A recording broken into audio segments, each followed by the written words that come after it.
Assalomu alaykum akalar, yaxshimisizlar? Charchamayapsizlarmi? Sog'liginglar yaxshimi? Ertalab sahar mashinamni yurgizsam yurmadi. Chirog'i yonib qolgan ekan. O'tirib qolibdi akkumulyatori.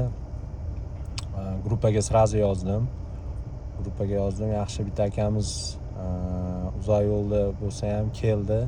Mana hozir kelib mashinani yurgizib berishdi. Alloh rozi bo'lsin. Ungacha men yana qo'shimcha harakatlar qildim.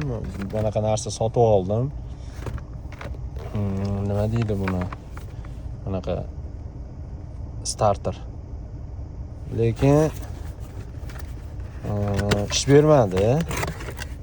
Sababi zaryadi oz edi ekan. Sotib olgan joyimda endi bu turgan bo'lgan, zaryadi oz bo'lgan.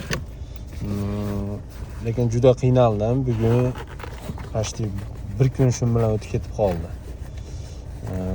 Endi hozir sizlarga ham buni ko'rsatib qo'ymoqchiman. Agarda sizlar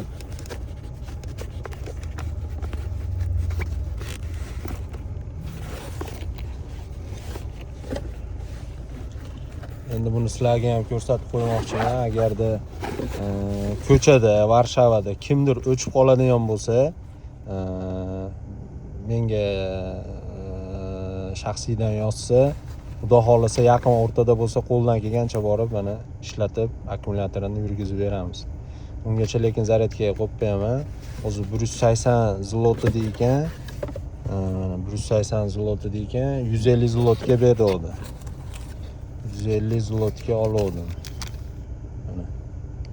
Kimga agar yordam kerak bo'lsa, agar yaqin o'rtada bo'lsa, borib mana shu narsani xudo xolasa foydasini tegizdiramiz endi. Bekor ana bo'lmasin, turmasin endi. Uyga borib zaryadga qo'yib qo'yaman. O'zimizni foydamizga ishlatamiz xudo xolasa akalar. Rahmat katta. Xizmat bo'lsa aloqadamiz.